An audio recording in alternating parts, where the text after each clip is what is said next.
अलम छही सुख, नासवान सुख को बंद करो भोगना। अलम विषय वार्तया नरक कोटि बीभत्सया, बंद करो ये विषय वार्ता का चिंतन कथन श्रवण। ये कोटि नरकों जैसा भय प्रदान करने वाला है, अभी तुम्हें समझ में नहीं आ रहा। ये विषय चित्र देखना, विषय चिंतन करना, विषय क्रियाएं करना बहुत करोड़ों जन्मों में किया है। थोड़ा संयम में हो जाओ। मानव जीवन की दिव्यता, आनंद की दिव्यता, उसका अनुभव करो, परमात्मा तत्व का अनुभव करो, नहीं पछताओगे। यहां से कुछ नहीं जाना। कह रहे हैं अलम छई सुखात प्रदैर युवती पुत्रादिकैर। ये बहुत बड़ा आकर्षण है हर हृदय में काम का। विपरीत शरीरों को भोगने की प्रबल इच्छा, यही हमारी दुर्गति कराती चली आई है। इसी का आकर्षण रोकना है।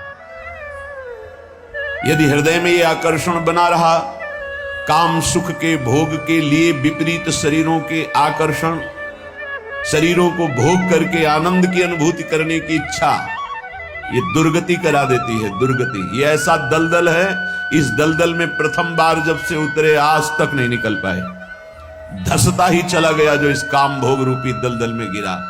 इसलिए कह रहे अलम क्षयम सुख, नाशवान चिंता शोक प्रदान करने वाले इस सुखाकर्षण से बचो। जो शरीराकर्षण, इससे बचो, नष्ट हो जाओगे। तुम्हारे जीवनी शक्ति एक सीमित है। अभी यौवन अवस्था है, नष्ट कर लो, फिर किसी काम के नहीं रहोगे।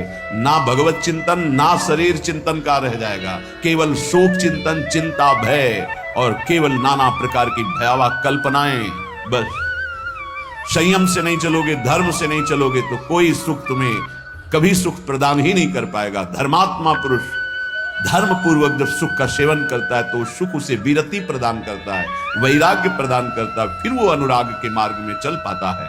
इसलिए कह रहे ये क्षयम नाशवान सुख है, अक्षय परमात्म सुख की तरफ बढ़ने के लिए तुम्हें मानव देह मिला था। लेकिन प्रदैर युवती,